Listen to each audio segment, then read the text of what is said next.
बचपन के वो खेल याद है जब दुनिया की कोई फिक्र ही नहीं होती थी। आज ना हम एक छोटी सी कविता के सहारे ठीक वहीं वापस चलने वाले हैं, उस गली में, उस मैदान में, और समझेंगे कि एक मामूली से खेल में कितना गहरा मतलब छिपा हो सकता है। तो चलिए शुरू करते हैं ये छोटा सा सफर। देखिए, ये सिर्फ एक खेल के बारे में नहीं है। ये असल में उन फीलिंग्स के बारे में है जो उस कविता में बसी हुई हैं। दोस्ती, आज़ादी और वो प्योर जॉय, वो खुशी जिसे हम बड़े होते होते कहीं पीछे छोड़ाते हैं। कविता शुरू होती है और पहली ही लाइन जरा सुनिए, गिल्ली डंडा हमारा खेल कितना बढ़िया है।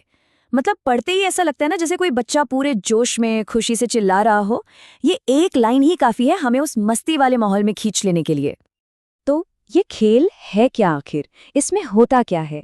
चलिए कहीं और क्यों जाना, कविता से ही पूछते हैं कि भाई इसे खेलने के लिए चाहिए क्या क्या। और पता है इस खेल की सबसे कमाल की बात क्या है कि इसके लिए कोई महंगी महंगी चीजें नहीं चाहिए। कुछ नहीं, कविता खुद बताती है। बस एक डंडा उठाओ, एक छोटी सी गिल्ली और बस खेल शुरू। कितना सिंपल है ना? एक बात पर गौर कीजिए, कविता ने रूल्स की तो बात ही नहीं की। कौन जीता कौन हारा ये सब नहीं। उसने बात की है खेलने की खुशी की, उस जॉय की। मतलब खेल शुरू तो होता है चीजों से, डंडे और गिल्ली से, लेकिन उसका कनेक्शन सीधा दिल से होता है। अच्छा, खेल तो है, पर कोई भी खेल अकेले कहाँ मजेदार होता है। असली मजा तो दोस्तों के साथ ही है कि नहीं? तो अब देखते हैं कि इस खेल में और कौन कौन है। ये लाइन ये दोस्ती की पावर दिखाती है कि जब दोस्त साथ हो ना तो कोई फर्क नहीं पड़ता, हार भी जीत लगती है। और ये कविता इसी बिलोंगिंग की, इसी अपनेपन की फीलिंग को जगाती है। पूरी कविता में एक चीज बार बार आती है, हम, हमारे दोस्त, हम खेलते हैं। ये शब्द क्या बताते हैं? यही कि ये कोई सोलो परफॉर्मेंस नहीं है, ये एक टीम एफर्ट है, साथ मिलकर खुशियां बांटने का जरिया है। तो ठीक है, सब इकट्ठा हो गए। अब आता है खेल का सबसे एक्साइटिंग मोमेंट, वो पल जब सारा ध्यान, सारा जोश एक ही जगह लग जाता है। और ये देखिए, कविता हमें सीधा एक्शन के बीच में ले आई है। 1, 2, 3 और जोर से घुमाओ डंडा। और वो गिल्ली ऐसे हवा में उड़ती है मानो कोई आजाद पंछी हो। सोचिए जरा, कितनी कमाल की बात है ये। एक छोटा सा एक्शन, डंडे से गिल्ली को मारना, और वो हमें इतनी बड़ी फीलिंग दे सकता है, आज़ादी की। जैसे ही वो गिल्ली ऊपर जाती है ना, ऐसा लगता है कि हम भी उसके साथ हल्के हो गए, उड़ रहे हैं। अच्छा, ये सब हो कहाँ रहा है, माहौल कैसा है?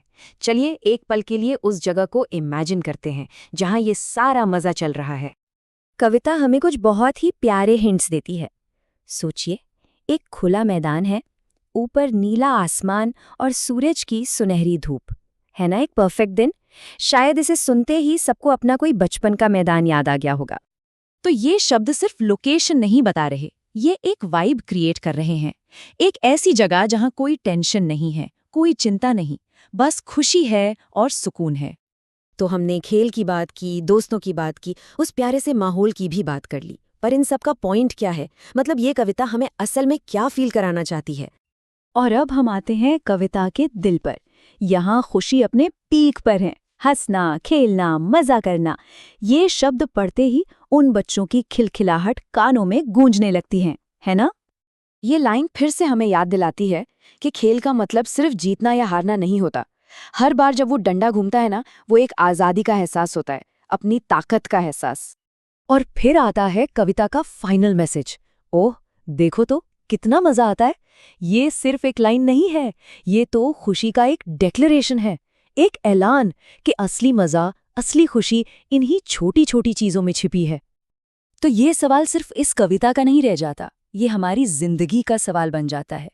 आज की इस भाग दौड़ में ऐसी सिंपल, ऐसी सच्ची खुशी कहाँ मिलती है? कहाँ ढूंढे उसे? शायद जवाब कहीं बाहर नहीं, हमारे अंदर ही है। इस पर जरूर सोचिएगा।